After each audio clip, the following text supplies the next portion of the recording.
পড়ালেখা শেষ করে একটা কোম্পানিতে চাকরির ইন্টারভিউ দিছি। চাকরি হবে বলে মনে হয় না, কারণ বর্তমানে ঘুষ মামা খালুরা না থাকলে কোনো চাকরি পাওয়া যায় না। তারপরও আশায় আছি। ইন্টারভিউ দিয়ে এসে মেসে এসে শুয়ে আছি, কিছুই ভালো লাগছে না। এমন সময় সবচেয়ে কাছের বন্ধু জয়ের ফোন।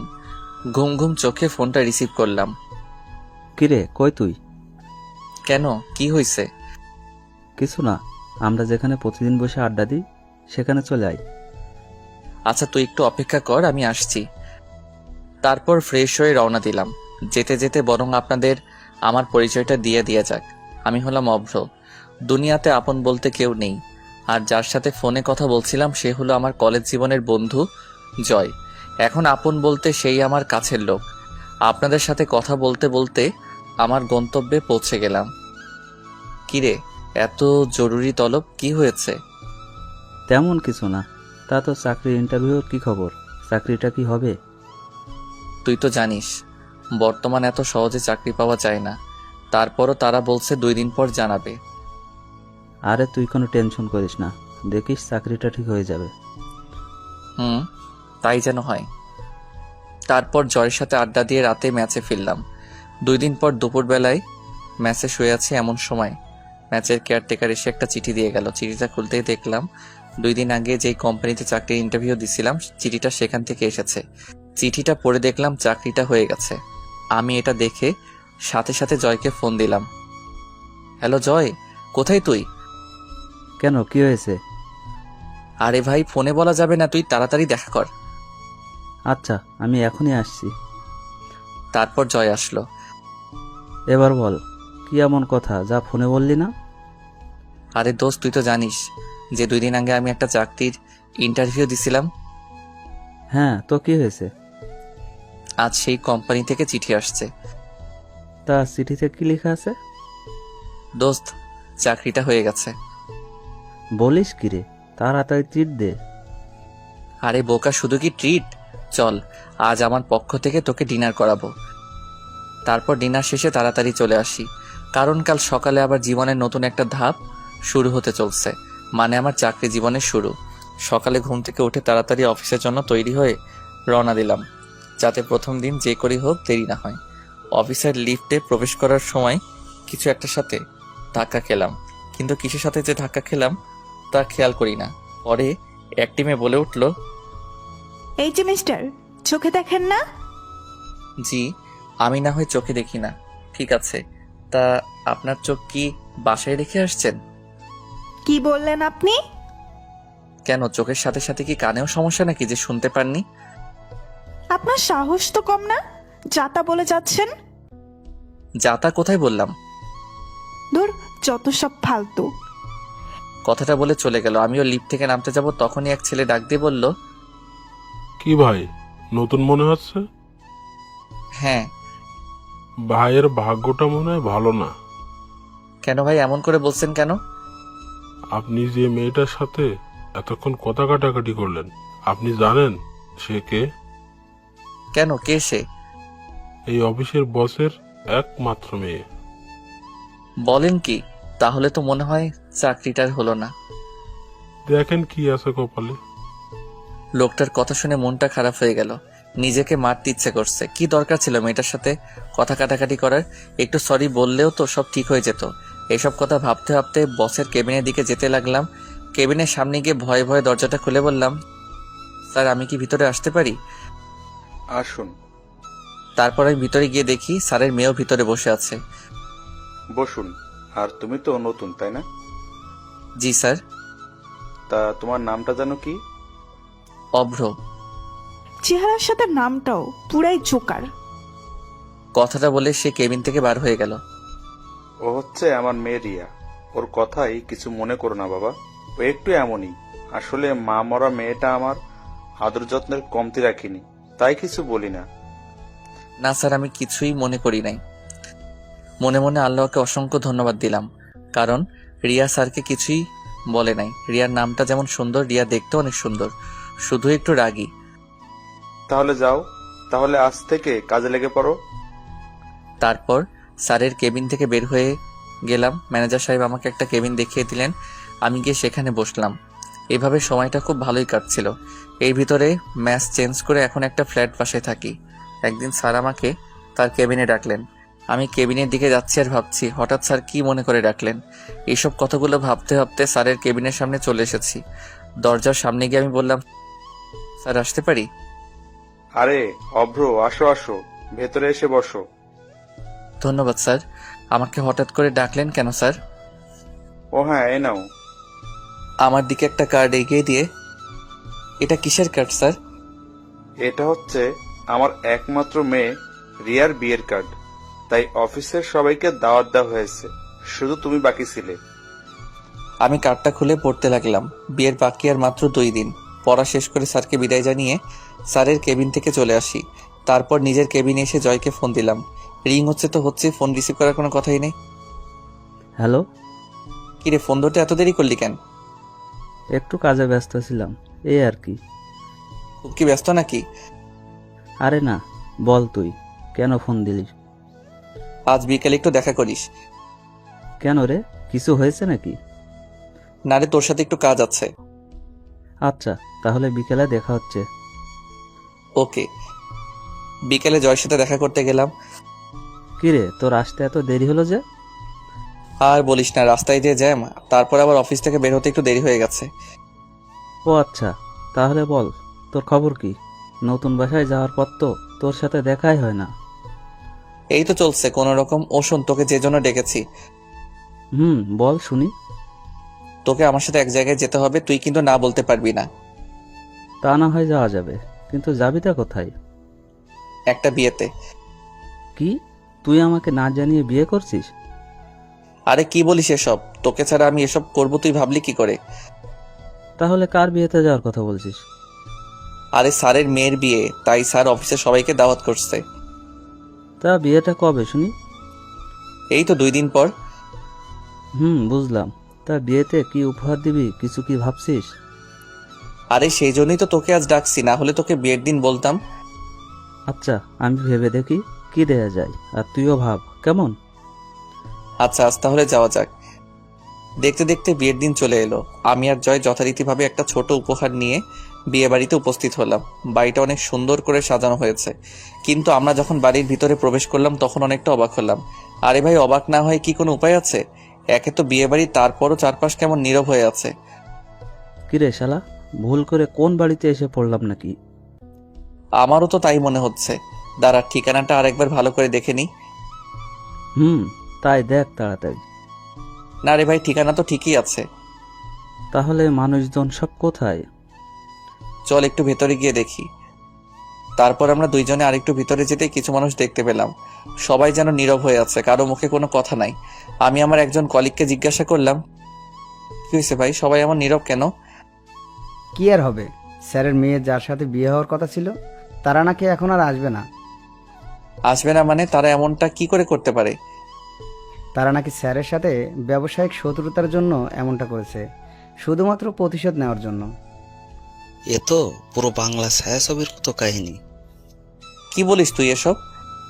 আমি আমার কলিগকে জিজ্ঞেস করলাম, স্যারকে কোথাও দেখছি না যে, কোথায় সে? এইসব কথা শোনার পর সে অসুস্থ হয়ে পড়েছে, তাই তাকে হাসপাতালে নিয়ে যাওয়া হয়েছে। কোন হাসপাতালে? তারপর তার কাছ থেকে হাসপাতালের ঠিকানাটা নিয়ে হাসপাতালে গেলাম। সেখানে পৌঁছে দেখি রিয়া ম্যাডাম বাইরে বসে কান্না করছে। বধূর সাথে তাকে দেখতে একদম লাল পরীর মতো লাগছিল। আমি তার কাছে গিয়ে জিজ্ঞেস করলাম, স্যার এখন কেমন আছে? একটা রুমের ভেতর থেকে একজন ডাক্তার বাইরে এসে বলে, আপনাদের মধ্যে অভ্রকে? জি আমি। কেন, কি হয়েছে? আপনাকে উনি ডাকছে। স্যারকে উদ্দেশ্য করে কথাটা বললেন। আমি আর কিছু না ভেবে আমি আর জয় দুইজনে একসাথে স্যারকে যেখানে রাখা হয়েছে সেখানে গেলাম। স্যার আমাকে দেখে বললেন, বাবা অভ্র, তোমার সাথে আমার কিছু কথা ছিল। হ্যাঁ স্যার বলুন।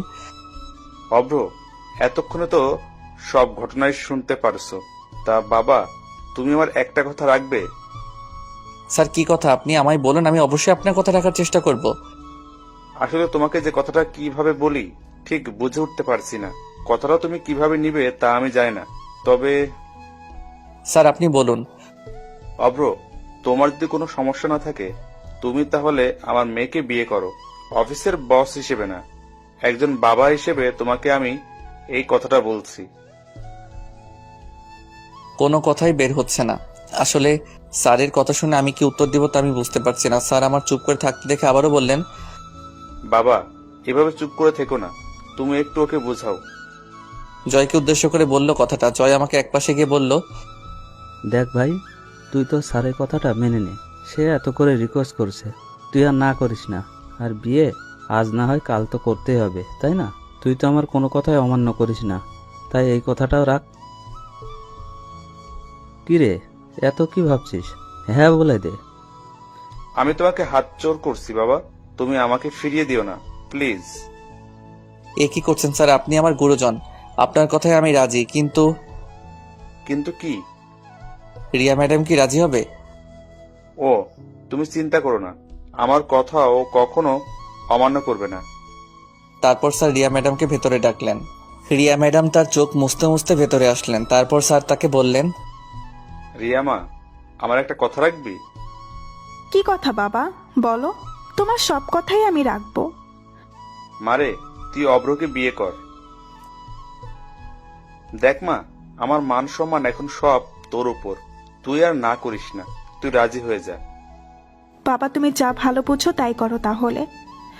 তোমায় বলেছি না, আমার মেয়ে কখনো আমার কথার অবাধ্য হবে না। তাহলে আজই তোমাদের বিয়ে হবে। যা আপনি ভালো মনে করবেন। তাহলে আমি একটু আসি, তোরা একটু অপেক্ষা কর। তুই আবার কোথায় যাবি এখন?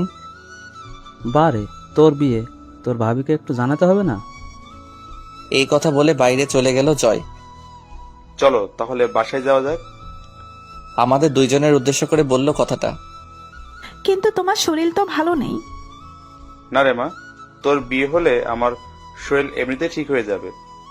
তারপর স্যার আর আমরা সবাই মিলে স্যারের বাসায় গেলাম। আরে বুঝতে পারছেন না কেন যাচ্ছি? আরে ভাই, আজ যে আমার বিয়ে। অবশেষে আমাদের বিয়েটা খুব ভালোভাবে হয়ে গেল।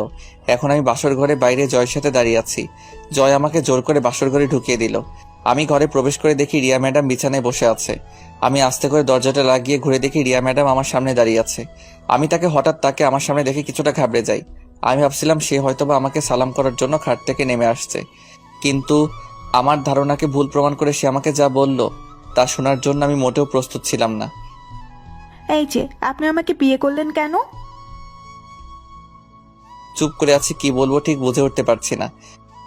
কি হলো, চুপ করে আছেন কেন? না মানে আপনার বাবা বলেছে তাই। বাবা বলল আর আপনি রাজি হয়ে গেলেন? কেন, আপনি কি এই বিয়েতে খুশি নন? না। তাহলে আপনি বিয়ের জন্য হ্যাঁ বললেন কেন? ওটা তো বাবার মান সম্মানের কথা ভেবে রাজি হয়েছি। আপনি কি করে ভাবলেন যে আমাদের অফিসের একজন সাধারণ কর্মচারীকে আমার স্বামী হিসেবে মানতে পারবো? মাথা নিচু করে রিয়া ম্যাডামের কথাগুলো শুনছি। আর হ্যাঁ, খবরদার, যদি কখনো স্ত্রীর অধিকার দেখাতে আসেন তো বুঝতেই পারছেন। কি হলো, কিছু বলছেন না কেন? আচ্ছা, আপনি যেমনটা ভালো বুঝবেন। এখন ঘুমাতে চান? আচ্ছা, এই বলে খাটের দিকে যাচ্ছি, আবারও রিয়া ডাক দিলেন। এই যে, ওদিকে কোথায় যাচ্ছেন? কেন, আপনি না বললেন ঘুমাতে যেতে? আপনাকে কি খাটে গিয়ে ঘুমাতে বলছি? যত সব। তাহলে আমি কোথায় শুব? আমি কি জানি, যেখানে খুশি সেখানে শুবেন, কিন্তু খাটে না। তারপর আমি কি আর করব, বালিশ নিয়ে বাইরে যাচ্ছি। রিয়া পেছন থেকে আবার ডাক দিলেন। এ কি, বাইরে কোথায় যাচ্ছেন? কেন, অন্য রুমে যাচ্ছি। না, অন্য রুমে যাওয়ার দরকার নাই। আপনি এই ঘরে সোফায় শুয়ে পড়েন। কি? এত অবাক হওয়ার কিছু নেই। এখন যদি বাইরে যান, এটা যদি অন্য কেউ দেখে তাহলে আমাকে খারাপ ভাববে। উফ, মেয়ের মাথায় বুদ্ধি আছে বলতে হবে। এই কিছু বললেন মনে হয় আপনি? না না, কিছু বলি নাই তো। সত্যিই তো? হ্যাঁ সত্যি, আমি কিছুই বলি নাই। তারপর আর কি করার, চুপচাপ সোফায় গিয়ে শুয়ে পড়লাম। একটু পর আমি আবার বললাম, কি হলো, লাইটটা বন্ধ করছেন না কেন? যদি লাইট বন্ধ করলে আপনি খারাপ কিছু করেন? কি, আমাকে দেখে কি আপনার এমন মনে হয়? না, আপনাকে দেখে ঠিক মনে হয় না, তারপরেও তো বলা যায় না কার মনে কি চলে। আমি কিছুটা রাগ করে রুম থেকে বাইর হয়ে চলে যাচ্ছি, তখন আবার রিয়া বলল, এ কি, আবার কোথায় যাচ্ছেন? কেন, আমি এই রুমে থাকলে তো খারাপ কিছু করতে পারি, তাই আমি চলে যাচ্ছি। এই না না, আর বাইরে যেতে হবে না, আমি লাইট বন্ধ করে দিচ্ছি। কিন্তু আবার কিন্তু কি?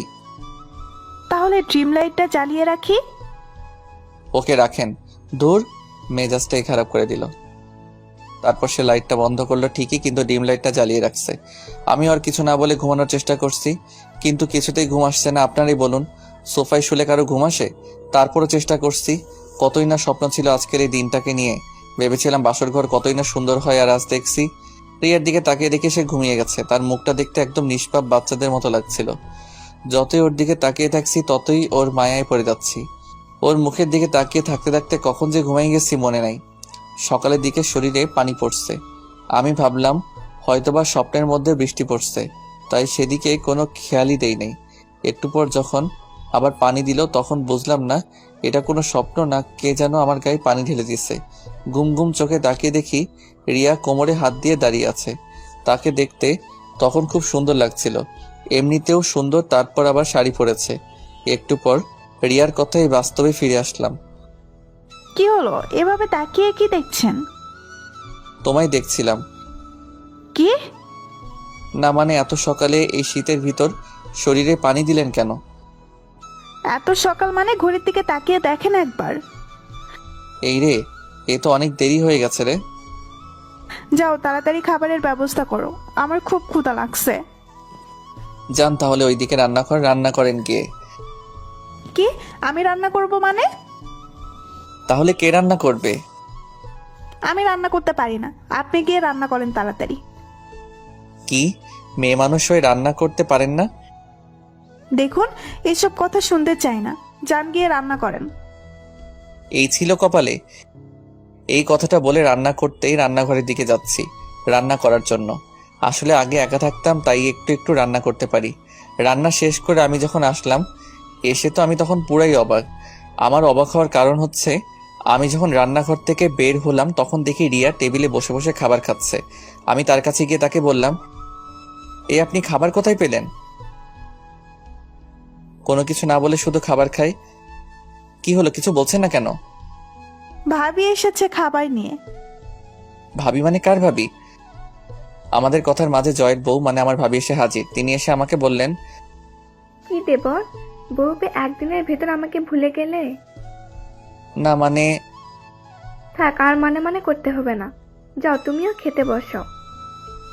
আমি আর কিছু না বলে চুপ করে রিয়ার পাশে গিয়ে খেতে বসলাম। ভাবি আপনি কখন আসলেন? আমি তো আসছি অনেক আগে। কেন? না কিছু না, এমনি জিজ্ঞেস করলাম। তারপর আমি রিয়ার দিকে তাকিয়ে দেখি সে মিটমিট করে হাসছে, আর এদিকে আমার রাগ হচ্ছে। ওই ভাবি আসছে, তো আপনি একটিবার আমাকে ডাক দিতে তো পারতেন। রিয়া আমার দিকে কেমন ভাবে তাকালো যেন, কিন্তু কিছুই বলল না। তা দেবর, তুমি রান্নাঘরে কি করছিলে? কি বললো ভাবি, এত সুন্দর একটা বউ পাইছি, তাকে কি করে রান্নাঘরে পাঠাই বলেন, যদি কালো হয়ে যায়? বাবা, একদিনে এত প্রেম? প্রেমের আর দেখছো কি, কেবল তো শুরু। আচ্ছা, তোমরা তাহলে খাও, আমি বরং আসি। এই কথা বলে ভাবি চলে গেলেন, আর আমি রিয়ার দিকে তাকিয়ে দেখি কেমন একটা রাগী ভাব নিয়ে আমার দিকে তাকিয়ে আছে। এভাবে তাকিয়ে আছেন কেন? ওই, আমি আপনার কেমনে বউ হই? কেন, আপনার সাথে না আমার কাল বিয়ে হলো? বিয়েটা একটা অ্যাক্সিডেন্ট। আর হ্যাঁ, আপনি ভাবলেন কি করে যে আমার বাবার অফিসের একজন সামান্য কর্মচারীকে স্বামী হিসাবে মেনে নিব? এটা কখনো সম্ভব না। একটু থেমে আবার বলতে শুরু করলো, আর আমরা কিছুদিন একসাথে থাকবো, তারপর আপনাকে আমি ডিভোর্স দিয়ে দেব, বুঝলেন? কথাগুলো বলে সে রুমে চলে গেল, আর আমি বসে বসে ভাবছি এই ছিল আমার জীবনে। যখন একা ছিলাম তখন তো খুব ভালো ছিলাম। কথাগুলো ভাবতে ভাবতে নিজের অজান্তেই কখন যে চোখে পানি চলে আসছে তা বুঝতে পারি নাই। সারাদিন আর রিয়ার সামনে যাই নাই। রাতে তার কাছে গিয়ে বললাম, সারাদিন তো কিছু খেলেন না, আসুন এখন কিছু খেয়ে নিন। কে বলছে আমি সারাদিন না খেয়ে আছি? আর আপনার খাওয়া আপনি খেয়ে নেন। আর আপনি? আমি বাইরে থেকে খাবার অর্ডার করছি। আমি আর কিছু না বলে রুম থেকে বের হয়ে আসবো, তখনই পেছন থেকে রিয়ার ডাক দিল, এই যে শুনুন, আমাকে এত কেয়ারলেস দেখাতে আসবেন না, বুঝলেন? আপনাকে আমার সহ্য হয় না। আমি তার কথা শুনে বাইরে চলে গেলাম। কি করব কিছুই ভালো লাগছে না। একটু রাত করে বাসায় ফিরলাম। দরজার কাছেই এসে 2-3 বার কলিং বেল বাজাতে রিয়া এসে দরজা খুলল আর বলল, কি ব্যাপার, এত রাত পর্যন্ত কোথায় ছিলেন? একটু কাজ ছিল। কি এমন কাজ যে রাত পর্যন্ত বাইরে থাকতে হবে? আমি আর কিছু না বলে সোজা রুমে চলে গেলাম। গিয়ে সোফায় শুয়ে পড়লাম। রিয়াও আমার পিছু পিছু আসলো এবং খাটে গিয়ে বসে পড়লো। দুইজনেই নীরব হয়ে আছি। একটু পর নীরবতা ভেঙে আমি বলতে শুরু করলাম, আপনাকে আমি ডিভোর্স দিয়ে দিব। সত্যি? সত্যি। তবে তবে কি? আমাদের 6 মাস একসাথে থাকতে হবে। আপনাকে তো আমি একদমই সহ্য করতে পারছি না, আর আপনি বলছেন 6 মাস একসাথে থাকার কথা। কি করবেন বলুন? কিছু পেতে হলে একটু তো কষ্ট করতে হবে। আর 6 মাসই তো, দেখতে দেখতে চলে যাবে। ঠিক আছে। রাতে দুইজনের ভিতর আর কোনো কথাই হয়নি। সকালে ঘুম থেকে উঠে দেখি রিয়া এখনো ঘুমিয়ে আছে, তাই তাকে আর জাগালাম না। সত্যি ঘুমন্ত অবস্থায় রিয়াকে একদম নিষ্পাপ শিশুর মতো মনে হচ্ছে। আমি হালকা পাতলা নাস্তা তৈরি করে রিয়ার জন্য ডেকে অফিসের জন্য বেরিয়ে পড়লাম। অফিসে যেতেই স্যারের সাথে দেখা। আরে অব্র বাবা যে, তুমি অফিসে আসতে গেলে কেন? আর কয়দিন পরে আসতে পারতে। না স্যার, আসলে কিছু পুরন কাজ আছে, ওগুলো করতে হবে। ও আচ্ছা, তারপরও। না স্যার, আমার কোনো সমস্যা নাই। আচ্ছা, তাহলে একটু পর আমার কেবিনে এসে দেখা করো, কেমন? ঠিক আছে স্যার। তারপর আমি আমার কেবিনে এসে বসে বসে কাজ করছি। তখন স্যারের ফোন। আমি ফোন রিসিভ করতেই, অব্র, এখন আমার কেবিনে এসে দেখা করো। এই কথাটা বলেই ফোনটা কেটে দিল। তারপর আমি স্যারের কেবিনে গেলাম। তখন স্যার আমাকে বসতে দিয়ে বলতে শুরু করলেন, অব্র, তুমি তো জানো যে রিয়া আমার একমাত্র সন্তান। ও ছাড়া আমার আর কেউ নেই। আপনার কথা আমি ঠিক বুঝতে পারছি না। এই যে আমার এই যে সম্পত্তি দেখছো, সবই তো এখন তোমাদের। তাই বলছিলাম কি, তুমি যদি এখন আমার কোম্পানির দায়িত্বটা নিতে। সরি স্যার, আমাকে মাফ করবেন। আমি আপনার এই কথাটি রাখতে পারবো না। কিন্তু কেন বাবা? আমি আপনার মেয়ের স্বামী বলে আপনি আমাকে আপনার কোম্পানির দায়িত্ব দিতে চাচ্ছেন, কিন্তু আমি এটা চাই না। আমি বিয়ের আগে যেমন আপনার অফিসের কর্মচারী ছিলাম, আমি চাই এখনো কর্মচারী হিসেবে থাকতে। কি বলবো বাবা তোমায়, তোমার প্রতি আমি এমনিতেই কৃতজ্ঞ। তারপরও আজ তোমার কথা শুনে গর্বে আমার বুকটা ভরে গেছে বাবা। কথাগুলো কেঁদে কেঁদে বললেন। এ কি স্যার, আপনি কাঁদছেন কেন? আমার মেয়ের অনেক সৌভাগ্য যে তোমার মতো একজনকে জীবন সঙ্গী হিসেবে পেয়েছে। স্যারের মুখে এই কথা শোনার পর আমার মুখ দিয়ে আর একটা কথাও বের হচ্ছে না, শুধু দু চোখ দিয়ে পানি পড়ছে। তারপর স্যারের কাছ থেকে বিদায় নিয়ে নিজের কেবিনে এসে বসে আছি, কিন্তু কাজে মন দিতেই পারছি না। তারপর অফিস ছুটি হলে বাসায় আসলাম। বাসায় এসে কলিং বেল বাজানোর কিছুক্ষণ পর এসে রিয়া দরজা খুলে দিয়ে চলে গেল। আমি ভেতরে প্রবেশ করার পর খাবার টেবিলের দিকে চোখ যেতেই মনটা খারাপ হয়ে গেল, কারণ আমি সকালে যে খাবার রিয়ার জন্য রেখে গেছিলাম সে খাবার এখনো সেখানে আছে। তার মানে রিয়া আমার বানানো খাবার খায়নি। এটা দেখে আমার মন আরো খারাপ হয়ে গেল। এর ভিতর জয়ের ফোন। আমি ফোন রিসিভ করতেই, হ্যালো। কিরে বন্ধু, বিয়ে করে আমাদের একদম ভুলে গেলি নাকি? কি যে বলিস তুই, তোকে কি কখনো ভুলতে পারি? বুঝি তো, নতুন বউ নিয়ে খুব সুখে আছো মনে হচ্ছে। সুখে আছি না ছাই, তোকে যদি বলতে পারতাম কেমন সুখে আছি তাহলে তুই বুঝতে পারতি। কিরে চুপ করে আছিস কেন? কই চুপ করে থাকলাম? আচ্ছা, যদি ফ্রি থাকিস তাহলে দেখা করি। হ্যাঁ রে, ফ্রি আছি। তাহলে চলে আয় সেই জায়গায়। আচ্ছা তুই অপেক্ষা কর। তারপর আমি বাসা থেকে বের হতে যাব, তখনই রিয়া আমাকে পেছন থেকে ডাক দিল। কোথায় যাও? কেন, কি হয়েছে?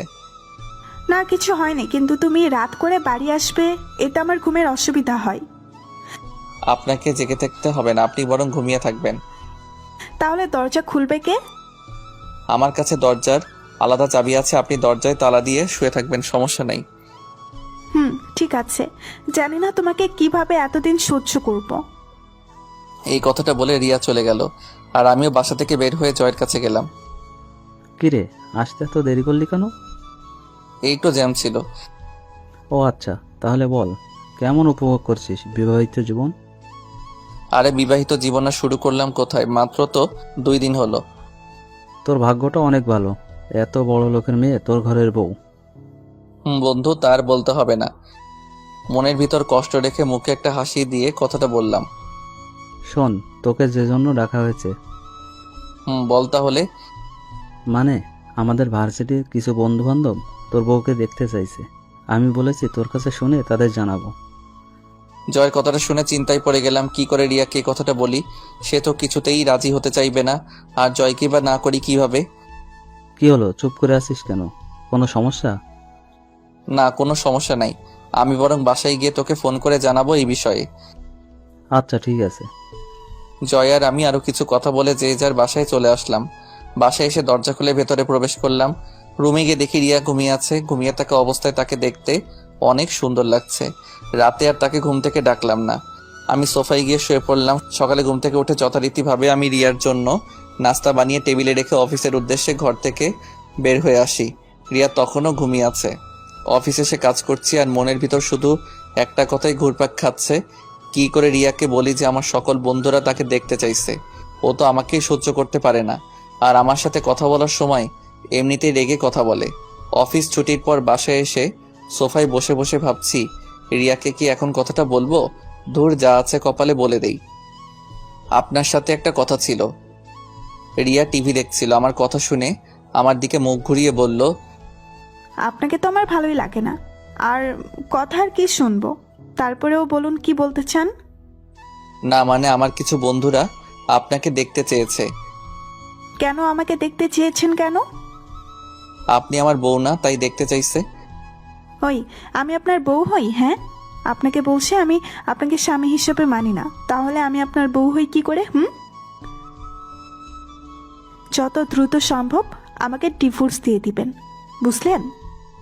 আমি আর কিছু বললাম না। রিয়ার কথাগুলো শুনে নিজের অজান্তেই চোখ দিয়ে এক ফোঁটা পানি চলে এলো। আমি রিয়ার সামনে থেকে চলে গেলাম। বারান্দায় দাঁড়িয়ে আকাশের দিকে তাকিয়ে ভাবছি, কি পাপ করেছিলাম যে যার জন্য আমাকে এত কষ্ট পেতে হচ্ছে। সকালে একটু তাড়াতাড়ি করে অফিসে চলে গেলাম। অফিসের কাজের ফাঁকে পকেটে হাত দিয়ে দেখি মোবাইলে টাকা নেই। মনে হয় সকালে তাড়াতাড়ি বাসা থেকে বের হওয়ার সময় মোবাইলটা ভুল করে বাসায় রেখে আসছি। এর মধ্যে স্যারের কেবিন থেকে ডাক আসলো, তাই স্যারের কাছে গেলাম। কেবিনে প্রবেশ করে দেখি একটি মেয়ে বসে আছে। আমি ভেতরে যেতে স্যার আমাকে বললেন, অভ্র, এনার সাথে পরিচিত হও। ইনি হলেন তোমার নতুন অ্যাসিস্ট্যান্ট মেঘা। মেঘা আমার দিকে হাসি মুখে হাতটা বাড়িয়ে দিয়ে বললেন, হ্যালো স্যার। হ্যালো। অভ্র, তুমি তাহলে মেঘাকে তার কাজ বুঝিয়ে দাও, কেমন? ঠিক আছে স্যার। তাহলে মিস মেঘা, তুমি অভ্রের সাথে যাও, সে তোমাকে তোমার কাজ বুঝিয়ে দেবে। Okay sir.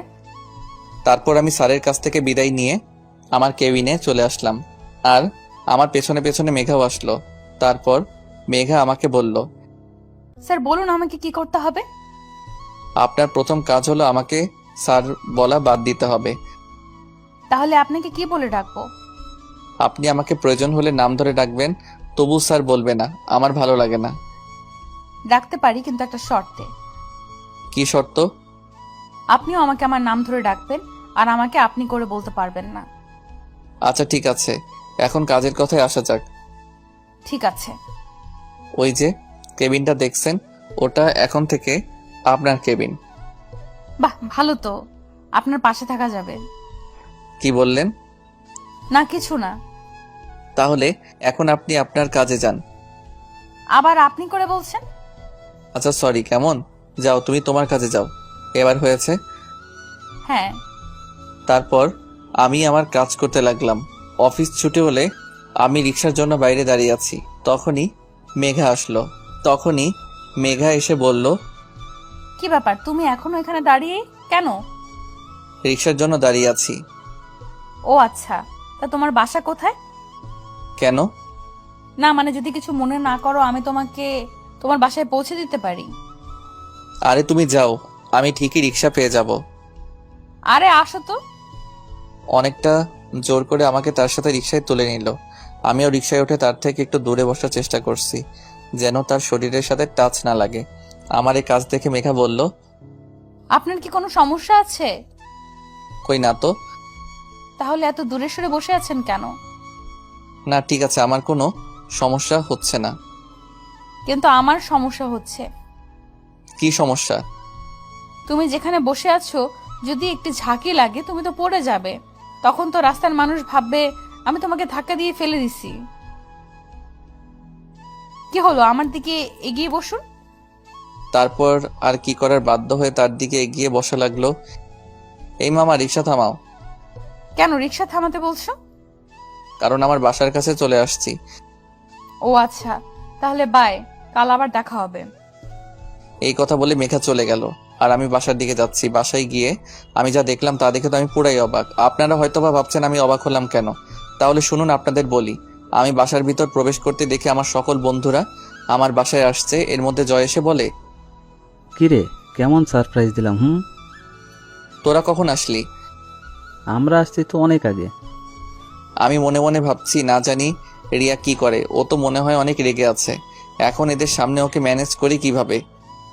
আরে সকালে যখন ফোন দিলাম তখন তোর ফোন ভাবি রিসিভ করে, তারপর এইটুকু বলে থেমে যাই, আর আমি বাকি কথাটুকু শোনার জন্য আগ্রহ নিয়ে জিজ্ঞাসা করলাম, তারপর কি বল? আবার থামলি কেন? তারপর ভাবিকে সব খুলে বললাম যে আমাদের বন্ধুরা তাকে দেখতে চায়, আর ভাবিও আমাকে বলল চলে আসতে, তাই সবাইকে নিয়ে চলে আসলাম। জয়ের কথা শুনে আমি আমার কানকে বিশ্বাস করতে পারছি না যে রিয়া ওকে এই কথাগুলো বলেছে। একটু পর দেখলাম নাস্তা হাতে রিয়া আর ভাবি আসছে। রিয়াকে দেখে তো আমি অবাক, কারণ রিয়া আজ শাড়ি পরেছে, এতে তাকে আরো সুন্দর দেখা যাচ্ছে। আমি রিয়ার দিকে তাকিয়ে আছি, এমন সময় রিয়ার চোখে চোখ পড়তে সে আমার দিকে রাগীভাবে তাকালো, আর আমি তখন মাথা নিচু করে নিলাম। বন্ধুরা সবাই চলে যাওয়ার পর আমি রিয়ার কাছে গিয়ে যে ওকে বললাম, রিয়া তোমাকে অসংখ্য ধন্যবাদ। হয়েছে, আর ধন্যবাদ দিতে হবে না, আমি সব বুঝতে পারছি। এগুলো সব আপনারই প্ল্যান। আমার প্ল্যান মানে? কি মনে করো তুমি আমি কিছু বুঝি না? বারে, আমি আবার কি করলাম বলবে তো? তুমি তো আজ ইচ্ছে করে মোবাইলটা বাসায় রেখে গেছো যাতে তোমার বন্ধু আমাকে ফোন দিয়ে এসব বলে, আর আমি রাজি হয়ে যাই। আর তুমি ভালো করেই জানতে আমি তোমাকে না বলতে পারবো না। বিশ্বাস করো, এসব কিছুই আমি জানি না, আর আমি সত্যি বলছি মোবাইলটা আমি ভুল করে রেখে গেছিলাম। হয়েছে, আমার সামনে আর ভালো সাজা লাগবে না, যত সব। কথাটা বলে রুমে চলে গেল। এইভাবেই দিনকাল চলছিল আমাদের। এতদিন হয়ে গেছে কিন্তু এখনো আমার প্রতি তার কোনো ভালোবাসা বা ভালো ব্যবহারও করি নাই, কিন্তু আমি আস্তে আস্তে রিয়াকে ভালোবেসে ফেলছি। একদিন শুক্রবারে অফিস বন্ধ, তাই সকালে শুয়ে আছি। একটু পর বুঝতে পারলাম কে যেন আমাকে ডাকছে। আমি চোখ খুলে দেখি রিয়া আমাকে ডাকছে। আমি এটা দেখে আবার চোখ বন্ধ করে নিলাম। আমার কাছে মনে হচ্ছে আমি স্বপ্ন দেখছি, কারণ রিয়া আমার সাথে ঠিক মতো কথাই বলে না। আজ এত ভালোবেসে ডাকছে, এসব কথা চোখ বন্ধ করে ভাবছি। কিন্তু একটু পর আমার শরীরে পানি ঢেলে দিল, আর আমি সাথে সাথে লাফ দিয়ে উঠলাম। আমার এভাবে লাফ দিয়ে ওঠা দেখে রিয়া হেসে দিল। আমি অপলক দৃষ্টিতে তার হাসি মাখা মুখটার দিকে তাকিয়ে আছি।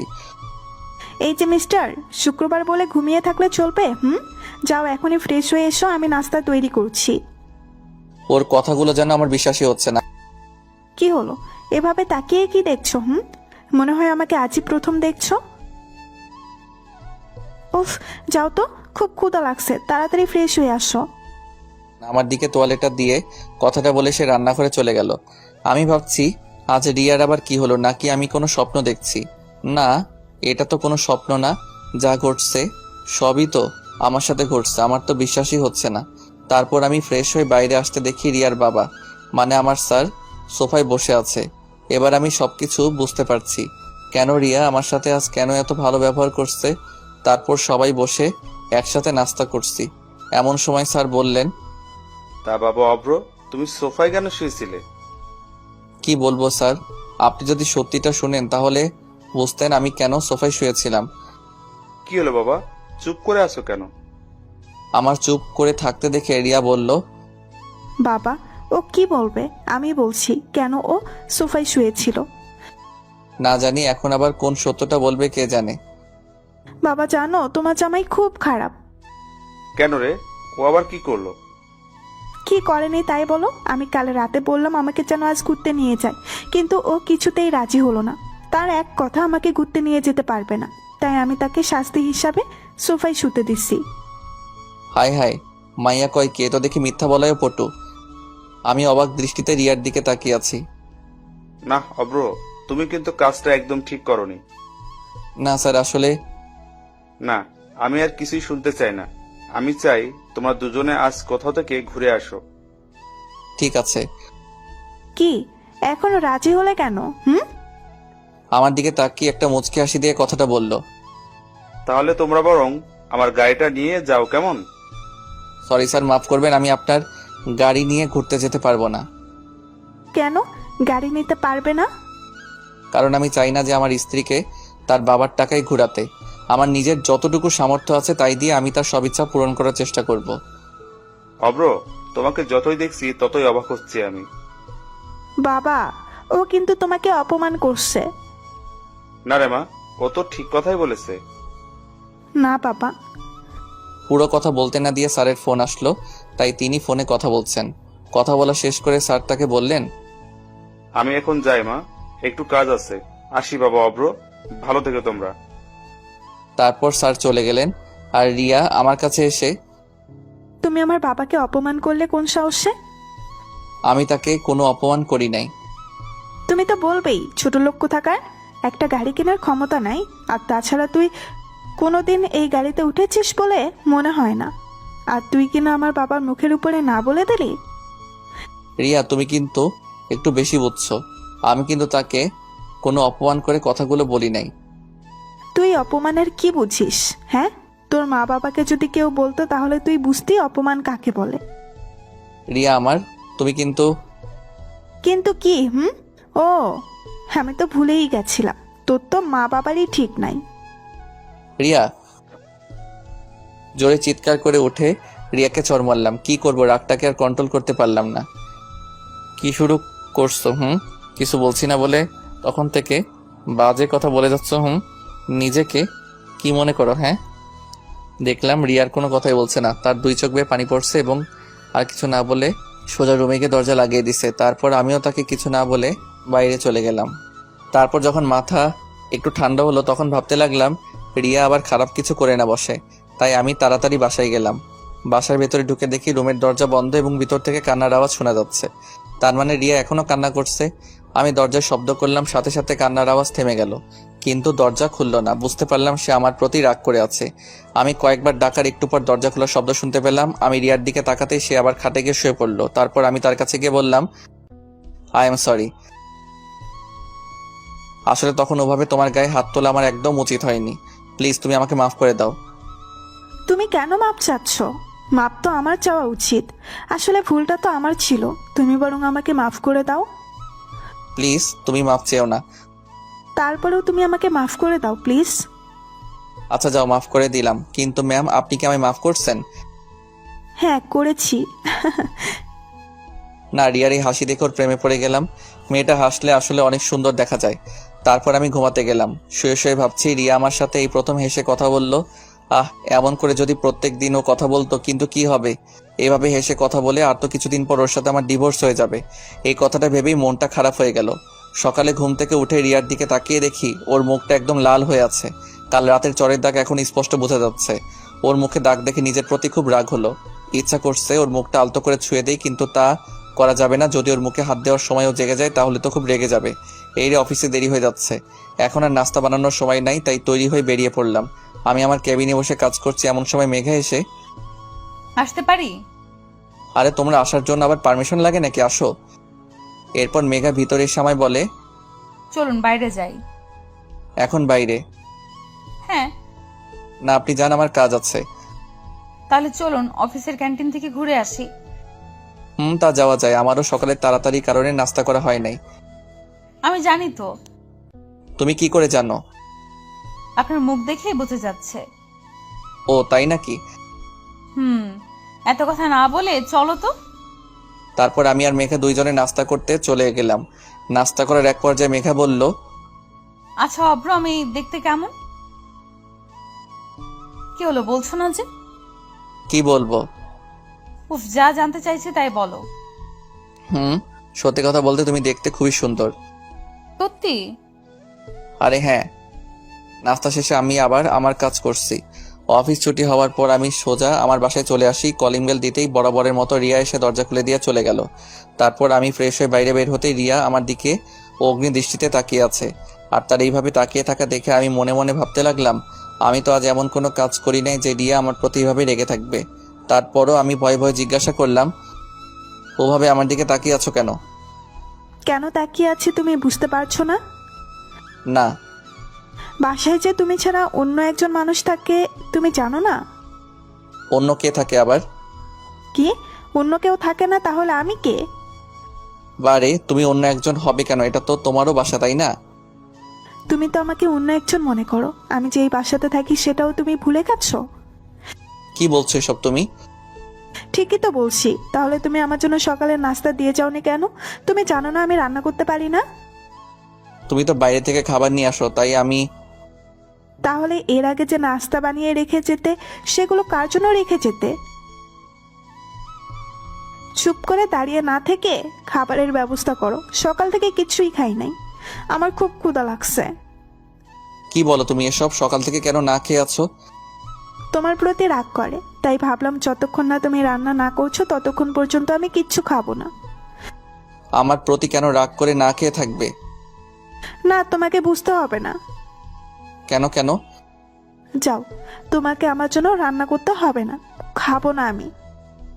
এই কথা বলে আবার রাগ করে রুমে চলে গেল। হঠাৎ রিয়ার কি হলো যে আমার সাথে এত ভালো ব্যবহার করছে?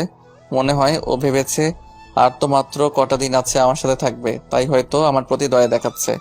না, এসব আমি কি ভাবছি আবোল তাবোল। যাই এখন রান্নাঘরে গিয়ে রিয়ার ফেভারিট কিছু রান্না করে নিয়ে আসি। এই যে আমি তো রিয়ার কি কি পছন্দ তাই জানি না, এখন কি করি? অনেক ভাবার পর একটা বুদ্ধি মাথায় এলো। দেখি কাজে লাগিয়ে দিলাম ফোন স্যারকে, মানে রিয়ার বাবাকে। আরে অভ্র বাবা যে, কেমন আছো? জি স্যার, ভালো আছি। আপনি কেমন আছেন? আমিও ভালো আছি। আর শোনো, কথায় কথায় এত সার করো কেন? আমি তোমার অফিসের বস, কিন্তু এখন তো তুমি অফিসে নাই যে স্যার বলবে। তাই এখন থেকে বাবা বলে রাখবে, কেমন? Okay sir. আবার স্যার? সরি বাবা। এখন ঠিক আছে। তা জামাই, কি করতে রাতে ফোন দিলে? না মানে আপনার মেয়ে কি কি খেতে ভালোবাসে তা যদি একটু বলতেন। কেন, তুমি আবার আমার মেয়ের জন্য রান্না করবে নাকি? এই তো, এই আর কি। আচ্ছা বলছি, শোনো। তারপর স্যারের কাছ থেকে রিয়ার প্রিয় খাবারের নাম জেনে সেটা রান্না করতে লাগলাম।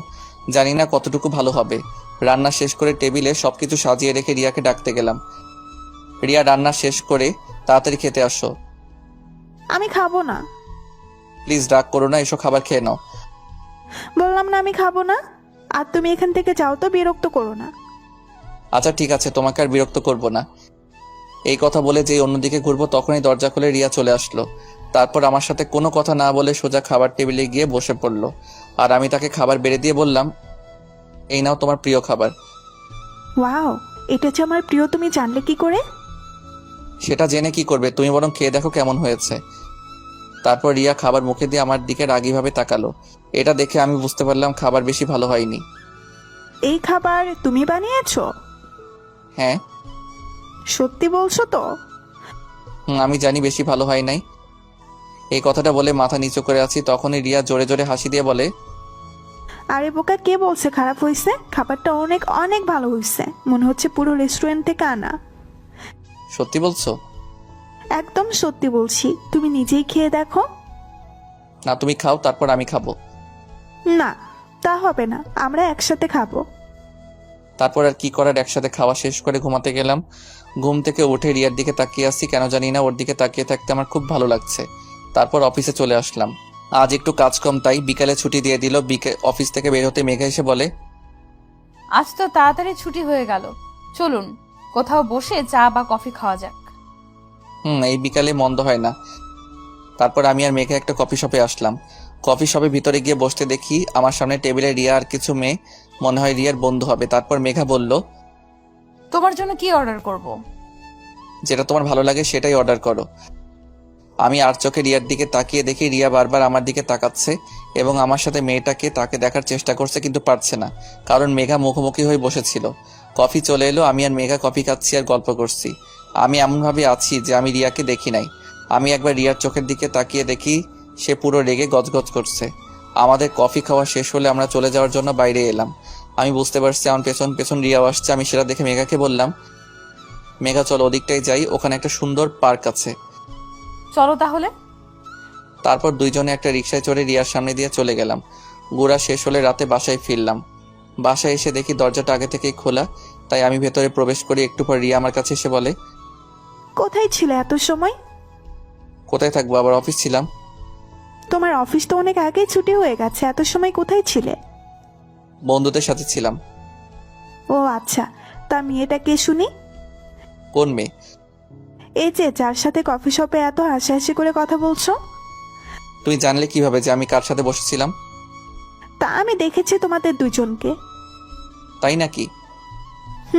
এখন বলো মেয়েটা কে? আমার ফ্রেন্ড বলতে পারো। তোমার ফ্রেন্ড হলে সেদিন আসলো না যে? এই তো কিছুদিন হলো ওর সাথে পরিচয়টা। ছি, তোমার লজ্জা করে না? ঘরে বউ থাকতে তুমি। ওয়েট, বউ মানে কি? তোমার কথা বলছো? তার কার কথা বলবো শুনি? তোমার সাথে তো আর কয়েকদিন পর ডিভোর্স হয়ে যাবে, আর তাছাড়া তুমি তো আমাকে দুই চোখে দেখতে পারো না।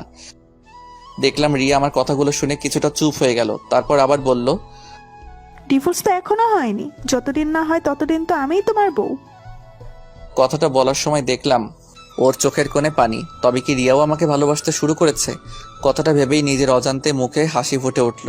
পরের দিন দুপুরে অফিসে বসে কাজের ব্যাপারে মেঘার সাথে কথা বলছি, এমন সময় দেখি রিয়া আসলো। ও ভেতরে এসে মেঘাকে দেখে আমার দিকে রাগী ভাব নিয়ে তাকিয়ে আছে। তারপর আমি মেঘাকে বললাম, তুমি এখন যাও, আমি তোমাকে পরে ডেকে নিব।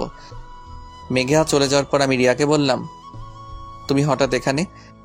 কেন আসতে পারি না? না, তা পারবে না কেন? এটা তো তোমারই অফিস। আমি না আসলে হয়তো বা ভালোই হতো। কেন? এই যে তোমাদের কথা বলার সমস্যা করলাম। তা অবশ্যই ঠিক। কি বললে তুমি? ওই কিছু না তো। না, তুমি কিছু একটা তো বলছো। আরে না, কিছুই বলি নাই। আমি দেখলাম রিয়ার হাতে টিফিন বাটি, তাই আমি তাকে বললাম, হাতে কি? ওটা আমার জন্য আনছো? এনেছিলাম একজনের জন্য, কিন্তু সে তো খুব ভালোই আছে। কথাটা বলে রিয়া চলে গেল। আমি পেছন থেকে এত ডাকার পরও শুনলো না, চলে গেল। তারপর আমি কেবিনে বসে আছি, এমন সময় মেঘা এসে বলে, অভ্র, মেয়েটা কে? কেন তুমি জানো না? জানলে তোমায় জিজ্ঞেস করতাম নাকি? ও হচ্ছে আমাদের অফিসের বসের মেয়ে, আর আমার স্ত্রী। কি, তোমার স্ত্রী? হ্যাঁ। কই, আগে তো বলো নাই কখনো। তুমিও তো জানতে চাও নাই। ও আচ্ছা। কি ব্যাপার, তোমার চোখে পানি কেন? কই পানি? বলে নিজের হাত দিয়ে চোখটা মুছলো। আমি দেখতে পাচ্ছি তোমার চোখে পানি। মনে হয় চোখে কিছু পড়েছে। কই দেখি তো। না, তোমাকে দেখতে হবে না। বলে সে চলে গেল। অফিস ছুটি হওয়ার পর কোথাও মেঘাকে দেখলাম না। তারপর আমি বাসায় চলে আসি। বাসায় এসে ফ্রেশ হয়ে রান্না করতে যাব, তখনই রিয়া এসে বলে, তোমাকে আজ রান্না করা লাগবে না। তাহলে রাতে খাবো কি? আচ্ছা, আমি রান্না করছি। কি বলো তুমি? রান্না করা শিখলে কবে? রান্না করতে পারি না, তবে রান্না করার চেষ্টা করছি। সেগুলো কি খাওয়ার মতো হয়েছে? যাও, তোমাকে খাওয়া লাগবে না। আরে আরে, দেখো আবার রাগ করে। দাও, তাড়াতাড়ি খেতে দাও, খুব ক্ষুধা লাগছে। রিয়া মুখে হাসি নিয়ে খাবার বেড়ে দিল। আমি খাবার মুখে দিয়ে দেখি একটা খাবারেও লবণ হয়নি এবং খুব ঝাল হয়েছে। কেমন হয়েছে? খুব ভালো হয়েছে। তুমি এত ভালো রান্না করতে পারো, তাহলে আগে কেন রান্না করো নাই? সত্যি বলছো তুমি? হ্যাঁ। তারপর রিয়া নিজে খেতে বসলো। এই কি করছো তুমি? কেন আমি খাবো না? না, এগুলো তো আমার জন্য রান্না করছো, তাই আমি খাবো। বারে, প্রথমবার রান্না করলাম, খেয়ে দেখতে হবে না কেমন হয়েছে? তারপর আর কি করার, সে খেতে বসলো। খাবার প্রথমে মুখে দিতেই ফেলে দিয়ে পানি পানি বলে চিৎকার করতে লাগলো। আমি তাকে পানি ধরে দিলাম। তারপর সে পানি খেয়ে আমাকে বলল, এত বাজে হয়েছে, তুমি খাচ্ছ কি করে? ছি ছি। তুমি এত ভালোবেসে আমার জন্য প্রথমবার রান্না করছো, এটাই অনেক। রিয়া শুধু আমার মুখের দিকে তাকিয়ে বলল, না, তোমাকে এটা খেতে হবে না, আমি বাইরে থেকে খাবার অর্ডার করছি। না, অর্ডার করলে তোমার জন্য করো, আমি তো আজ এগুলিই খাবো। খাওয়া শেষ করে ঘুমাতে গেলাম। ঘুম থেকে উঠে ফ্রেশ হয়ে বাইরে আসার সাথে সাথে রিয়া আমার দিকে একটা কাগজে মোড়ানো খাম দিয়ে বলে, এটা নাও। কি এটা? আমি কি জানি, এটা একজন লোক এসে দিয়ে গেল, বললো তোমায় দিতে। আমি রিয়ার হাত থেকে খামটা নিয়ে পড়তে লাগলাম। পড়া শেষ হতেই রিয়া আমাকে বলল, কি এটা? এতে কি আছে? ওই যে তুমি যা চেয়েছিলে তাই। মানে কি? এটা ডিভোর্স পেপার, উকিল সাহেব পাঠিয়েছে। এখন এটাতে দুইজনে সাইন করে দিলে তুমি মুক্ত হয়ে যাবে। কথাটা শুনে রিয়ার মুখটা ফ্যাকাশে হয়ে গেল। এই নাও, আমি সাইন করে দিছি, এখন তুমি সাইন করে দিলেই হয়। কথাগুলো বলে আমি অফিসে চলে আসি। একটু পর ফোনটা বেজে উঠল। ফোনের দিকে তাকিয়ে দেখি স্যার ফোন করছে। হ্যালো। অভ্র, তুমি এখনই হাসপাতালে চলে আসো। কেন স্যার, কি হয়েছে? রিয়া, রিয়া। বলুন না, রিয়ার কি হয়েছে? ও ঠিক আছে তো? বাবা, রিয়া সুসাইড করেছে। কথাটা শুনে আমার পায়ের নিচ থেকে যেন মাটি সরে গেল। তাই আর এক মুহূর্ত দেরি না করে তাড়াতাড়ি বেরিয়ে পড়লাম হাসপাতালের উদ্দেশ্যে। হাসপাতালে গিয়ে স্যারকে বললাম, স্যার রিয়া কোথায়? বলুন না, রিয়া কোথায়? অপারেশন থিয়েটারে। জানি না মেয়েটা কেন এমন পাগলামো করলো। সকালে হঠাৎ বাসায় গিয়ে সোজা নিজের রুমে চলে গেল।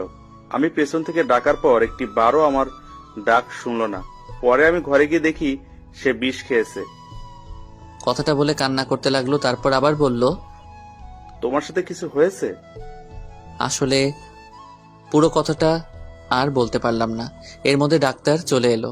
আমি তাড়াতাড়ি ডাক্তারের কাছে গিয়ে জিজ্ঞাসা করলাম, ডাক্তার ঠিক আছে তো? দেখুন, রোগী এখন ঠিক আছে, একটু পর ওনাকে বেডে দেয়া হবে। ডাক্তার, আমি কি ওর সাথে দেখা করতে পারি? যান, কিন্তু প্লিজ ডাক্তার। আচ্ছা, যান তাহলে। তারপর আমি ভেতরে গিয়ে দেখি রিয়া ঘুমিয়ে আছে। ওকে দেখতে একদম বাচ্চাদের মতো লাগছে। আমি গিয়ে ওর মাথার কাছে বসে আছি। একটু পর রিয়া আস্তে আস্তে চোখ খুললো। তারপর আমি তাকে বললাম, কি ব্যাপার, এমন পাগলামো কেন করছো তুমি? কি করব বলো? তোমাকে যদি না পাই তাহলে এই জীবন রেখে কি লাভ বলো? তোমার সাথে যে খারাপ ব্যবহার করেছি, এতে করে তুমি আমাকে কখনো মেনে নিতে পারবে না। তাই বলে তুমি সুইসাইড করবে? কেন বাঁচালে আমাকে? আমি মরে গেলেই তো ভালো হতো। ঠাস করে রিয়ার গালে চড় মারলাম। তুমি আমাকে মারলে? মেরেছি, বেশ করেছি। আমার বউকে আমি মারছি, আর একবার যদি মরার কথা মুখে আনো তাহলে আবার মারবো বলে দিলাম। ভালোবেসে ফেলছি গো তোমায়। এই কয়দিন তোমায় অনেক ভালোবেসে ফেলছি। কথাগুলো আমাকে জড়িয়ে ধরে কেঁদে কেঁদে বলতে লাগলো। আমিও তাকে জড়িয়ে ধরে কেঁদে কেঁদে বললাম, আসলে এটা কোনো দুঃখের কান্না নয়, এটা হচ্ছে আনন্দের কান্না। আমিও যে তোমায় অনেক ভালোবাসি। যেদিন তোমায় প্রথম দেখেছি সেদিন থেকে তোমায় ভালোবেসে ফেলছি। তাহলে ডিভোর্স পেপারে সই করলে কেন? ওটা তো ডিভোর্স পেপার ছিল না। তাহলে? তুমি ভুলে গেছো আজ তোমার জন্মদিন। ওটাতে তোমার জন্মদিনের শুভেচ্ছা কার্ড ছিল, আর তুমি সেটাকে ডিভোর্স পেপার ভেবে সুইসাইড করতে গেছো। তবে রে দুষ্টু, দেখাচ্ছি তোমায় মজা। আরে আরে কি করো, ডাক্তার তোমাকে নড়তে বারণ করছে। তারপর আমি রিয়াকে জড়িয়ে ধরে কপালে ভালোবাসার স্পর্শ এঁকে দিলাম। এর মধ্যে স্যার এসে, আমি কি আসতে পারি? না, এখন কারো আসা যাবে না। আমায় জড়িয়ে ধরে কথাগুলো বলল। এই পাগলি, কি করো, ছাড়ো বলছি। স্যার দেখছে তো। দেখলে দেখুক, আমার স্বামীকে আমি জড়িয়ে ধরছি। ওকে, থাকো তোমরা। 2 দিন পর রিয়াকে নিয়ে বাসায় ফিরলাম। রাতে রিয়াকে বললাম, আমি কি সোফায় শুবো? কি বলো তুমি? সোফায় শুতে চাও? এখনো দাঁড়াও তাহলে। এই বলে আমাকে দৌড়ানি দিল। আমি দৌড় দিয়ে খাটে শুয়ে পড়লাম। রিয়াও আমার বুকে এসে শুয়ে পড়লো। তারপর আমি বললাম, আচ্ছা আমাদের তো বাসরাত হয়নি, চলো না আজ আমরা বাসরাত উদযাপন করি। যাও দুষ্টু কোথাকার। এই বলে লজ্জায় তার মুখটা আমার বুকে সাথে চেপে ধরলো। তারপর আমরা দুইজন মিলে হারিয়ে গেলাম ভালোবাসার অতলে। সকালে রিয়ার ডাকে ঘুম ভাঙলো। দেখলাম সে গোসল করে এসে আয়নার সামনে দাঁড়িয়ে তার চুল শুকাচ্ছে। আমি পেছন থেকে তাকে জড়িয়ে ধরলাম। তাই কি করছো? ছাড়ো বলছি। না, ছাড়তে মন চাইছে না। অফিস নেই আজকে? আজ যেতে মন চাইছে না, মন চাইছে সারাদিন তোমাকে এভাবে জড়িয়ে ধরে থাকি। তা বললে তো হবে না, যাও গিয়ে ফ্রেশ হও, আমি নাস্তা দিচ্ছি। তারপর আর কি করার, ফ্রেশ হতে চলে গেলাম। ফ্রেশ হয়ে এসে নাস্তা করে অফিসে যাওয়ার জন্য বের হতেই রিয়া বলল, এই শোনো, আজ একটু তাড়াতাড়ি ফিরবে কেমন? ওকে মহারানী। এই বলে রিয়ার কপালে ভালোবাসার স্পর্শ এঁকে দিলাম। অফিসে এসে যা শুনতে পাই তার জন্য আমি মোটেও প্রস্তুত ছিলাম না। মেঘা নাকি চাকরি ছেড়ে দিছে। কথা শুনে খুব অবাক হলাম। হঠাৎ কি এমন হলো যার জন্য সে চাকরি ছেড়ে চলে গেছে? এই কথাগুলো ভাবছি, আর এমন সময় দেখলাম মেঘা আমার কেবিনের দিকে আসছে। মেঘা, আমি সব কি শুনছি? তুমি নাকি চাকরি ছেড়ে চলে যাচ্ছ? যা শুনেছেন সত্যি শুনেছেন। এসবের মানে কি? হঠাৎ করে চাকরিটা ছেড়ে দিচ্ছ কেন? আপনার জন্য। আমার জন্যে মানে কি বলছো এসব তুমি?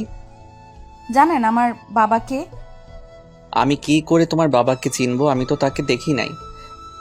আমার বাবা হচ্ছে এদেশের একজন স্বনামধন্য ব্যবসায়ী। নাম শুনেছেন? হ্যাঁ, তা শুনবো না কেন? তাছাড়া অফিসের একটা কাজে আমার সাথে তার ভালো পরিচয়ও আছে। তার মানে তুমি স্যারের মেয়ে? হ্যাঁ, আপনি ঠিকই ধরেছেন, আমি তার একমাত্র মেয়ে। তাহলে তুমি এই অফিসে চাকরি করছো কেন? শুধু তোমার জন্য। আমার জন্য কেন? তুমি যেদিন প্রথম আমাদের অফিসে গিয়েছিলে সেদিনই আমি তোমাকে দেখি, এবং সেদিন প্রথম দেখাতেই তোমাকে আমার ভালো লাগে, আর এই ভালো লাগা থেকেই আস্তে আস্তে তোমাকে ভালোবেসে ফেলি। এইটুকু বলে থেমে গেল, আর কথাগুলো কেঁদে কেঁদে বলছে। তারপর আবার বলতে শুরু করলো, শুধু তোমার একটি নজর দেখার জন্য তোমার ভালোবাসার টানে এই অফিসে তোমার সহকারী পদে চাকরি নেই। কিন্তু আমি জানতাম না যে আমার ভালোবাসার মানুষটি আগে থেকে অন্য কারো হয়ে আছে। যখন জানলাম তখন নিজেকে শেষ করে দিতে চেয়েছিলাম। যাকে ভালোবাসি তাকে পাবো না যখন, তখন বেঁচে থেকে আর কি লাভ বলো? পরে ভাবলাম আমার ভালোবাসাটা না হয় তোমার আর রিয়ার মাঝেই বেঁচে থাক। কথাগুলো বলেই আমাকে জড়িয়ে ধরলো। আমি এখন কি করব কিছুই বুঝতে পারছি না। ভালোবাসি অভ্র, তোমাকে অনেক ভালোবাসি। তোমাকে ছাড়া যে আমি একটা মুহূর্তও থাকতে পারবো না। আমি তোমার সাথে থাকলে আমি আর নিজেকে ধরে রাখতে পারবো না। তাই আমি এখান থেকে চলে যাচ্ছি। জানি তোমাকে ছাড়া থাকতে কষ্ট হবে, তবুও চেষ্টা করব তোমাকে ছাড়া বেঁচে থাকার। কথাগুলো আমাকে জড়িয়ে ধরে বলছিল, পরে আমাকে ছেড়ে দিয়ে বলে, আর একটা কথা, আমি যদি তোমার মনে কোনো কষ্ট দিয়ে থাকি তাহলে আমাকে মাফ করে দিও, আর ভালো থেকো। কথাটা বলে কাঁদতে কাঁদতে চলে গেল আমার কেবিন থেকে। আর আমি সেখানেই দাঁড়িয়ে আছি। জানি না কখন নিজের অজান্তে চোখে পানি চলে এসেছে। একটু পর রিয়ার ডাকে বাস্তবে ফিরে আসি। কি হয়েছে তোমার? সেই কখন থেকে ডাকছি, কোনো সাড়া নেই তোমার। ও তুমি, তা কখন এলে? এই মাত্রই আসলাম। ও, কি এমন ভাবছিলে যে আমি কখন আসছি তাও বুঝতে পারো নাই? না তেমন কিছু না। তা তুমি হঠাৎ কি মনে করে অফিসে আসলে যে? কেন, আমার আসতে পারুন নাকি? তা হবে কেন? তারপরও আমাকে সম্পূর্ণ কথা বলতে না দিয়ে রিয়া বলল, আমি আসছি আমার মহারাজকে দুপুরের খাবার খাওয়াতে। তাই নাকি? তাহলে তাড়াতাড়ি করো, খুব ক্ষুধা লাগছে। আমি নিজের হাতে তোমার জন্য তৈরি করছি। কি খাওয়ার মতো তৈরি করছো তো, নাকি আগের দিনের মতো? কথাটা শুনে রিয়ার মুখ থেকে মুহূর্তেই হাসি চলে গেল। তারপর আমি তাকে বললাম, কি হলো, খাবার কি দিবে নাকি এমনভাবে দাঁড়িয়ে থাকবে? তারপর রিয়া আস্তে আস্তে আমাকে খাবারগুলো দিল, আর আমার মুখের দিকে কেমন হয়েছে তা জানার জন্য আগ্রহ নিয়ে তাকিয়ে আছে। আমি খাবারটা মুখে দিয়ে দেখলাম, না, আজ খাবারটা অনেক ভালো হয়েছে, যা আপনাদের লিখে বোঝাতে পারবো না। তারপর আমার মনের মাঝে একটু দুষ্টামি করার কথা মাথায় আসলো। তাই আমি রিয়াকে বললাম, এটা কি রান্না করছো তুমি? এটা কোনো মানুষ খেতে পারে? দেখি আমার কাছে আসো তো। আমার কাছে আসতেই রিয়ার গালে একটা কিস করলাম। এটা কি হলো? কেন, তুমি বুঝতে পারো নাই? তুমি আমাকে কিস করলে কেন? বারে, তুমি আমার জন্য এত ভালো রান্না করে আনছো, সেই পুরস্কার হিসেবে কিছু তো তোমাকে দিতে হয়, তাই দিলাম আর কি। তাহলে তুমি প্রথমে বললে কেন যে ভালো হয়নি? ওটা তো তোমাকে রাগানোর জন্য বলেছিলাম। তবে রে, যাও, তোমার সাথে আর কোনো কথাই বলবো না। এই রে, মনে হয় বউটা আমার অভিমান করছে। এখন কি করি? তাই বললাম, আমার পাগলিটা কি রাগ করছে? আমি কারো পাগলি না। কে বলছে? তুমি তো শুধু আমারই পাগলি। বললাম তো না। আচ্ছা যাও, তোমার আমার সাথে কথা বলা লাগবে না। তুমি আমার সাথে কথা না বললে আমিও কিছু খাবো না। না খেলে নাই। আচ্ছা ঠিক আছে। কথাটা বলে যে উঠতে যাব, তখনই রিয়া আমার হাতটা ধরে বলে, এই, কোথায় যাও? হ্যাঁ, চুপ করে বসো এখানে। না আমি খাবো না।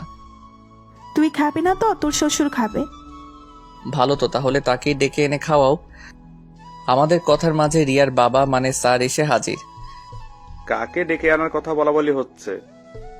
এই তো রিয়া নিজের হাতে রান্না করে আনছে, তো তাই আপনাকেই ডেকে আনার কথা বলা হচ্ছিল। বলো কি, রিয়া মা আবার রান্নাও করতে পারে? হ্যাঁ। তাহলে তো খেতেই হবে। বাবা, তুমিও বসো, আমি তোমাকে খাবার দিচ্ছি। তারপর আমরা সকলে একসাথে দুপুরের খাবার খেলাম। খাওয়া শেষ করে স্যার চলে গেলেন, আর আমি রিয়াকে বললাম, রিয়া, আমার না এখন মিষ্টি খেতে মন চাইছে। এখন মিষ্টি কোথায় পাবো? তুমি চাইলে মিষ্টি খাওয়াতে পারবে। ইশারা করে কথাটা বললাম। এই, একদম না। আমি আস্তে আস্তে রিয়ার কাছে যাচ্ছি, আর সে একটু একটু করে পেঁচাচ্ছে। দেখো, একদম কাছে আসার চেষ্টা করবে না। তারপর রিয়া দেওয়ালের সাথে আটকে গেল। আমি কাছে যেয়ে ওর হাত দুটো চেপে ধরলাম। রিয়ার মুখের দিকে তাকিয়ে দেখি সে দু চোখ বন্ধ করে আছে এবং তার ঠোঁট দুটো কাঁপছে। এরপর আমাদের চার ঠোঁট একসাথে মিশে একাকার হয়ে গেল। আচ্ছা চলো, এখন আমাকে নিয়ে তুমি ঘুরতে যাবে। না, এখন পারবো না, অনেক কাজ বাকি আছে। কি বললে তুমি? তুমি এখন বাসায় যাও, আমরা না হয় অন্য কোনো দিন ঘুরতে যাব, কেমন? না, আজই ঘুরতে যাবে, আর এখনই যাব। দেখো, পাগলামি করে না, এখন ছুটি চাইলে বস ছুটি দিবে না। বাহ, ভালো কথা মনে করিয়ে দিলা তো। অফিসের বসকে তুমি কি তা ভুলে যাচ্ছ? এই রে, কি বলতে কি বলে দিলাম। দেখলাম রিয়া আমার কেবিন থেকে হনহন করে বাইরে চলে গেল। আমি ভাবলাম হয়তোবা রাগ করে বাসায় চলে গেছে। আমার ভাবনাকে ভুল প্রমাণ করে দিয়ে আবারও রিয়ার আগমন, কিন্তু এবার সে একা আসেনি, তার সাথে তার বাবা মানে বসও এসেছে। এসে আমাকে প্রশ্ন, কি ব্যাপার অভ্র, তোমার কি এমন কাজের চাপ? না মানে হয়েছে, আর মানে মানে করতে হবে না। যাও, রিয়াকে নিয়ে কোথাও ঘুরে আসো। আচ্ছা স্যার। আমি রিয়ার দিকে তাকিয়ে দেখি রিয়া মিটমিট করে হাসতেছে। আর শোনো, যত কাজই থাকুক না কেন, আমার রিয়া মা ডাকার সাথে সাথেই চলে যাবে কিন্তু। এই কথা বলে স্যার চলে গেলেন। তারপর রিয়া আমার কাছে এসে বলে, কি এবার যাওয়া যাবে নাকি আবারও বাবাকে ডাকতে হবে? এই না না, ডাকতে হবে না, চলো যাচ্ছি। তারপর আমরা দুইজন অফিসের সামনে দাঁড়িয়ে আছি। যাও, রিক্সা ডাকো। রিয়ার কথা শুনে আমি তার দিকে অবাক হয়ে তাকিয়ে আছি। কি হল, এমন করে তাকিয়ে আছো কেন? বললাম না রিক্সা ডাকতে। তুমি যাবে রিক্সায়? হ্যাঁ যাব। কেন, কি হয়েছে? তোমার না রিক্সায় উঠতে ভালো লাগে না? এখন ভালো লাগে। তুমি কি ডাকবে নাকি আমিই ডাকবো? এই না না, ডাকছি, তুমি একটু দাঁড়াও। তারপর আমরা দুইজন রিক্সাতে করে একটা পার্কের উদ্দেশ্যে যাচ্ছি, আর রিয়া আমার একটা হাত ধরে কাঁধে মাথা দিয়ে আছে। অফিসের পোশাক পরে কেউ ঘুরতে বের হয়? কেন, কি হয়েছে? এতে আমাকে দেখতে আরো খারাপ লাগছে। আমি তো এটাই চাই। কেন? তুমি যে সুন্দর, তারপর যদি একটু ভালো পোশাক পরে আসো, তাহলে তো সব মেয়েরাই তোমার দিকে তাকিয়ে থাকবে। তার জন্য এই পোশাকে পার্কে যাব? হ্যাঁ যাবে। আর এখন কথা না বলে রিক্সা থেকে নামো। রিক্সা থেকে নেমে আমরা দুইজন পার্কে একটা নির্জন জায়গায় গিয়ে বসি। একটু পর হঠাৎ করে রিয়া উঠে হাঁটা শুরু করলো এবং আমাকে বলল, চলো এখান থেকে। কেন, থাকি না, একটু জায়গাটা কি সুন্দর। তোমার কাছে তো সুন্দর লাগবেই, মেয়েরা যে তোমার দিকে তাকিয়ে আছে, এই জন্য থাকতে চাচ্ছ, তাই না? আরে কোথায় কোন মেয়ে তাকিয়ে আছে? হইছে, আর নাকামো করতে হবে না। কথাটা বলে রিয়া হাঁটতে শুরু করলো, আর আমিও তার পিছু পিছু ছুটছি। আর আমার বউটা কি রাগ করছে? বাহ, আমার বউকে রাগলে এত সুন্দর দেখায় জানতাম না তো। তাহলে আরো আগে এমন রাগাতাম। এবারও রিয়া কিছু বলছে না, চুপ করে শুধু হাঁটতেছে। আমি একটা ছোট বাচ্চাকে দেখে বললাম, এই রিয়া দেখ, বাচ্চাটা কি সুন্দর, একদম কিউটের ডিব্বা। এবার রিয়া দাঁড়ালো, তারপর সেই বাচ্চাটার দিকে তাকিয়ে বলে, সত্যি তোমার বাচ্চা ভালো লাগে? অনেক ভালো লাগে। আমাদেরও এমন একটা কিউট বাচ্চা হবে, তাকে নিয়ে আমরাও এমনভাবে ঘুরতে বের হব, কতই না মজা হবে, তাই না? রিয়ার দিকে তাকিয়ে দেখে সে লজ্জায় পেয়েছে। তারপর ডিনার করে রাতে বাসায় ফিরলাম। কিছুদিন পর, হ্যালো, কোথায় তুমি? কোথায় আবার? অফিসে। এখনই বাসায় আসো তাড়াতাড়ি, খুবই আর্জেন্ট। কেন, কি হয়েছে? উফ, এত কথা বলো কেন তুমি? আসতে বলছি, আসো। আচ্ছা, আসতেছি। তারপর আমি তাড়াতাড়ি করে বাসায় গেলাম। খুব টেনশন হচ্ছে, কোনো সমস্যা হলো নাকি, আবার কেন এত আর্জেন্ট বাসায় আসতে বললো। বাসায় পৌঁছে দেখি দরজাটা খোলাই আছে। এটা দেখে তো টেনশন আরো বেড়ে গেল। বাসার ভিতরে ঢুকে রিয়াকে খুঁজতে লাগলাম, কিন্তু কোথাও পেলাম না। অনেক খোঁজার পর পাগলিটাকে ছাদের এক কোণায় পেলাম। কি ব্যাপার, আমাকে এত আর্জেন্ট আসতে বলে তুমি এখানে লুকিয়ে আছো? কি হলো, কিছু বলছো না কেন? বলছি আগে চোখ বন্ধ করো। কি এমন কথা বলবে যে চোখ বন্ধ করা লাগবে? আহা করো না, তা না হলে আমার কথাটা বলতে লজ্জা করে। আচ্ছা এই নাও, চোখ বন্ধ করলাম, এবার তো বলো। তারপর রিয়া আমাকে জড়িয়ে ধরে আমার কানের কাছে মুখ এনে বলে, তুমি বাবা হতে যাচ্ছ। কি এত খুশির একটা খবর তুমি আমাকে দেরি করে দিলে? যা, আমার লজ্জা করে না বুঝি। তারপর আমি রিয়াকে কোলে করে নিয়ে সারা ছাদ হাঁটছি। এই ছাড়ো, পড়ে যাবো তো। না না, এখন আর ছাড়বো না। তারপর রিয়াকে কোলে নিয়ে ছাদ থেকে ঘরে নিয়ে আসলাম। শোনো, আজ থেকে তুমি আর কোনো কাজ করবে না। আমি কাজ না করলে কে করবে শুনি? কেন আমি করব? তাই বুঝি? তাই। ওরে আমার জামাইটা রে, সে নাকি সব কাজ করবে। 5 বছর পর একটা পার্কে আমি আর আমার 5 বছরের মেয়ে নীলাকে নিয়ে বসে আছি। বাবা, আইসক্রিম কিনে এনে দাও। আমার মামুনিটা আইসক্রিম খাবে, আমি এক্ষুনি এনে দিচ্ছি। হ্যাঁ, যাও নিয়ে আসো। তাহলে তুমি এখানে বসো কেমন, আমি এই যাব আর আসবো। আচ্ছা, তাড়াতাড়ি আসবে। তারপর আমি আইসক্রিম নিয়ে আসছি। দূর থেকে দেখি নীলার পাশে কে যেন বসে আছে, চেহারা ঠিক বোঝা যাচ্ছে না। আমি কাছে আসতে বড় ধরনের একটা শক খেলাম। দেখি মেঘাও আমাকে দেখে অবাক হলো। কেমন আছো অব্র? ভালো, তুমি কেমন আছো? এই তো আছি কোনো রকম। এটা তোমার মেয়ে নাকি? হ্যাঁ। তোমার মেয়ে দেখতে একদম তোমার মতোই হয়েছে। কি নাম তোমার? আমার নাম নীলা। বাহ, তুমি দেখতে যেমন সুন্দর তোমার নামটাও সুন্দর। বাবা, আইসক্রিম দাও। এই নাও মামুনি। রিয়াকে কোথাও দেখছি না যে। রিয়ার কথা শুনে মনটা খারাপ হয়ে গেল, তাই আমি চুপ করে আছি। কি হলো, চুপ করে আছো যে? রিয়া আর নেই। নেই মানে কি বলছো তুমি? হ্যাঁ, সে আমাকে ছেড়ে অনেক দূরে চলে গেছে, যেখানে গেলে কেউ আর শত ডাকার পরেও ফিরে আসে না। কি বলো এসব? রিয়া মারা গেছে? হ্যাঁ, নীলাকে জন্ম দিয়েই সে আমাকে ছেড়ে চলে গেছে। কথাগুলো বলার সময় বুঝতে পারলাম আমার চোখ দিয়ে পানি পড়ছে। মেঘার দিকে তাকিয়ে দেখি তার চোখেও পানি। তারপর আমি চোখের পানি মুছে মেঘাকে বলি, তাহলে এবার বলো তোমার খবর কি, বিয়ে করছো? জীবনে একজনকেই ভালোবেসেছিলাম, আর সে হলো তুমি। তোমাকে ছাড়া আর কাউকে ভালোবাসতে পারি নাই বলে আজও আমি বিয়ে করিনি। আমাদের কথার মাঝে নীলার নানা মানে আমার স্যার চলে এলো। আরে মেঘা, কেমন আছো? জি স্যার, ভালো আছি। তাহলে মেঘা, একদিন আসো আমাদের বাসায়। আন্টি প্লিজ আসবেন। তুমি যখন বলছো তাহলে তো আসবোই। নীলাকে কোলে নিয়ে কথাটা বলল। তারপর আমরা মেঘাকে বিদায় দিয়ে বাসায় চলে আসলাম। এখন আর স্যারকে অফিসে যেতে দেই না, কারণ রিয়া মারা যাবার আগে বলে গেছিল আমি যেন তার বাবাকে নিজের বাবা মনে করি, আর অফিসের সব দায়িত্ব আমি নেই। একদিন বাসায় বসে অফিসের কিছু কাজ করছি, এমন সময় দেখি মেঘা এসেছে। ভেতরে আসতে পারি? আরে তোমার ভেতরে আসতে আবার বলা লাগে নাকি, চলে এসো। তারপর মেঘা ভেতরে এসে আমার সামনে বসলো, আর আমি আমার মতো কাজে ব্যস্ত। এটা দেখে মেঘা বলে, নীলা কোথায়? উপরে, মনে হয় তার নানার সাথে আছে। তারপর মেঘা উপরে চলে গেল।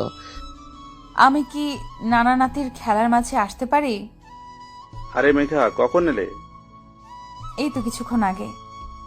আন্টি তুমিও আসো, আমাদের সাথে খেলবে। মেঘার হাত ধরে টানতে টানতে ভেতরে নিয়ে গেল। হ্যাঁ চলো। আচ্ছা নানা ভাই, তুমি এখন একটু বাবার কাছে যাও, তোমার নীলা আন্টির সাথে আমার একটু কথা আছে। আচ্ছা, তাহলে তোমরা কথা বলো। মেঘা মা, তোমার সাথে আমার কিছু কথা ছিল, যা আমি এখনো অব্রকে বলি নাই। জি স্যার, বলুন। জানো মা, রিয়া যেদিন জানতে পারে সে মা হতে চলেছে, সেদিন জীবনের সবচেয়ে বেশি খুশি হতে আমি তাকে দেখেছি। অব্রকে কিছুদিন কাজের জন্য বাইরে যেতে হয়েছে, তাই রিয়াকে আমার বাসায় রেখে আসে। এটুকু বলে থেমে যায়, তারপর আবার বলতে শুরু করে, একদিন সিঁড়ি দিয়ে নামার সময় হঠাৎ পা পিছলে পড়ে যায়। তারপর তাকে হাসপাতালে নিয়ে আসলাম। ব্যথার যন্ত্রণায় ছটফট করতে থাকে আমার মেয়েটা। ডাক্তার সবকিছু টেস্ট করে বলে, দেখুন, রোগীর অবস্থা খুবই খারাপ, এখনই তাকে অপারেশন করাতে হবে। আপনি এখানে একটা সই করে দিন। তারপর আমি কাগজটায় সই করে দিলাম। কিন্তু ব্যথায় যন্ত্রণায় ছটফট করতে থেকে রিয়া বলে, বাবা আমার একটা কথা রাখবে? কি কথা মা, বল, তোর সব কথাই আমি রাখবো। যদি আমি অপারেশন থিয়েটারে মারা যাই তাহলে শুভ্রকে তুমি আবার মেঘার সাথে বিয়ে দিও। মেঘা শুভ্রকে খুব ভালোবাসে। না মা, তুই চুপ কর, দেখিস তোর কিছুই হবে না। না বাবা, তুমি কথা দাও শুভ্রকে তুমি মেঘার সাথে বিয়ে দিবে। বাবা দেখো আমার এমনই কপাল, আফ্রোকেও শেষবারের মতো একটিবার চোখের দেখাও দেখতে পারলাম না। না মা, তুই অভ্রকে দেখবি। আমি ওকে ফোন দিচ্ছি, ও আসছে বলেছে। এরপর রিয়াকে অপারেশন থিয়েটারে নিয়ে যাওয়া হয়। এর মধ্যে অভ্র চলে আসে। এসেই, আমার রিয়ার এখন কি অবস্থা? ডাক্তার ওকে অপারেশন করতে নিয়ে গেছে, তুমি কোনো টেনশন করো না। কিছুক্ষণ পর অপারেশন থিয়েটার থেকে ডাক্তারকে বেরিয়ে আসে দেখে অভ্র ছুটে যায় তার কাছে। ডাক্তার, আমার রিয়া কেমন আছে? ও ভালো আছে তো?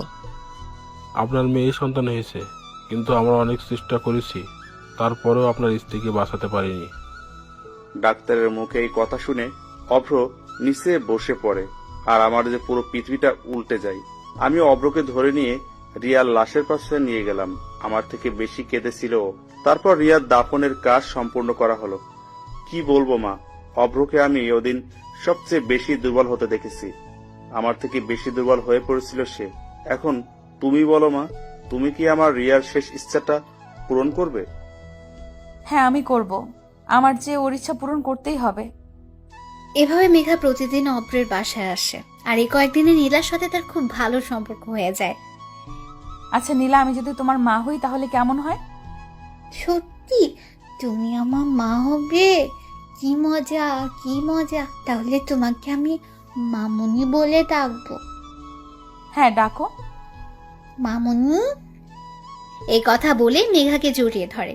মেঘাও তেমনি নীলাকে জড়িয়ে ধরে। নীলা? ও ঘুমিয়ে গেছে। ও কিছু না খেয়ে ঘুমিয়ে গেল? না, আমি ওকে খাইয়ে দিয়ে ঘুম পাড়িয়ে দিয়েছি। কি বলো, নীলা খেলো? ও তো আমাকে ছাড়া খায় না। যাই হোক, চলো তোমায় বাসায় দিয়ে আসি। হুম। তারপর মেঘাকে তার বাসায় দিয়ে আসলাম। কিছুদিন হলো মেঘা আর আমাদের বাসায় আসছে না। এর ভিতর নীলার কান্নার আওয়াজ শুনতে পেলাম। কি ব্যাপার, আমার পরীটা কান্না করছে কেন? দেখো না বাবা, মামুনি কয়েকদিন ধরে ফোন ধরছে না। কে তোমার মামুনি? আমি আমার মেঘা মামুনির কথা বলছি। সে তোমার মামুনি হয় না। চলো নাস্তা করবে। সকালে কিছু খাওনি তোমরা? না, সে আমার মামুনি হয়। আর তুমি আমার মামুনিকে আমার কাছে এনে দাও, নাহলে আমি কিচ্ছু খাবো না। এই কথা বলে কান্না করতে করতে রুমে চলে গেল। আমি পড়ে গেলাম মহা বিপদে। এখন আমি কি করব কিছু বুঝতে পারছি না। এসব ভাবতে ভাবতে অফিসে চলে গেলাম। রাতে বাসায় এসে শুনি নীলা এখনো কিছু খায় নাই। নীলা, মা চলো কিছু খেয়ে নিবে। না, আগে তুমি মামুনিকে এনে দাও। বলছিলাম তুমি চলো খেতে, একদম বাচ্চাদের মতো করবে না। না না, আমি কিচ্ছু খাবো না। নীলাকে একটা চড় মারলাম। এ কি করলে অভ্র? মা মরা মেয়েটার গায়ে তুমি হাত তুললে? না, এ আমি কি করলাম? রাগের মাথায় আমি নীলাকে মারলাম। নীলা কান্না করতেছে। কি ভুল বলছে ও? জন্ম থেকে কোনোদিন মায়ের আদর পায়নি সে, আর মেঘা তাকে মায়ের আদর দিয়েছে, আর তুমি কি না? সি সি। এই কথা বলে নীলাকে নিয়ে ঘরে চলে গেল। আর আমি এখন কি করব? আমার কি করা উচিত? না, নীলার জন্য হলো মেঘাকে আনতে হবে। তারপর আমি মেঘার বাসায় গেলাম। কলিং বেল বাজতে মেঘা এসে দরজা খুললো। আরে তুমি এখানে এত রাতে আমার বাসায়? তুমি এ কয়দিন আমার বাসায় যাওনি কেন? বাবা আমার বিয়ে ঠিক করেছে, তাই আর বাসা থেকে বের হই না। মিথ্যে কথা বলছে, কারণ নীলা তাকে আগেই সব বলে দিয়েছে। অপরের যাওয়ার কথা, এটা তাদের দুজনের প্ল্যান করা। তোমার বিয়ে, আর তুমি বিয়েতে রাজি হয়ে গেলে? আর কতদিন এভাবে থাকা যায় বলো? ও আচ্ছা। বলে চলে আসতে গিয়ে আবার মেঘাকে বললাম, তোমার সাথে আমার কিছু কথা আছে। বলো। তুমি না এই বিয়েটা করো না? কেন করব না? কখনো ভাবিনি এই কথাগুলো আবারও কাউকে বলতে হবে, তারপরও আজ বলতে হচ্ছে। নীলা চাই তার জন্য আমি মা নিয়ে আসি, কিন্তু সে মা হিসেবে তোমাকে চেয়েছে, তাই হবে কি তুমি আমার নীলার মা? হবে কি তুমি আমার বাকি জীবন পথ চলার সাথী? হবে কি তুমি আমার? পুরো কথা বলতে না দিয়ে মেঘা কান্না করতে করতে আমাকে জড়িয়ে ধরে। হ্যাঁ, আমি হতে চাই তোমাদের দুজনের সুখ দুঃখের সাথী। তারপর পেছন থেকে জোরে হাততালির আওয়াজ শুনতে পাই। পেছন ফিরে দেখি নীলা আর স্যার মানে মেঘার বাবা দাঁড়িয়ে আছে। মেঘা লজ্জা পেয়ে আমাকে ছেড়ে দিল আর নীলা দৌড়ে আমাদের দিকে আসছে, এসে আমাদের দুজনকে জড়িয়ে ধরলো। তাহলে বিয়ের কাজটা আজকেই সেরে নেওয়া যাক। তারপর কাজী অফিসে গিয়ে আমার আর মেঘার বিয়ে হলো। বাসর ঘরে ঢুকে দেখি মেঘা ঘুমটা দিয়ে বসে আছে। আমি তার পাশে গিয়ে বসলাম। একটু পর দরজায় শব্দ হলো, তাই আমি গিয়ে দরজাটা খুলে দিলাম। দরজা খুলতে নীলা দৌড় দিয়ে রুমে প্রবেশ করলো। এসেই, মামুনি, আমিও তোমার সাথে ঘুমাবো। হ্যাঁ মা, তুমি আজ আমাদের সাথেই ঘুমাবে। বাবা, তুমি এ পাশে ঘুমাও, আর মামুনি তুমি এ পাশে ঘুমাও। আমি তোমাদের মাঝখানে ঘুমাবো। ওকে আমার প্রিন্সেস। তারপর আমার আর মেঘার মাঝে শুয়ে পড়ে নীলা। এইভাবে খুব ভালোভাবে চলছে আমাদের সংসার।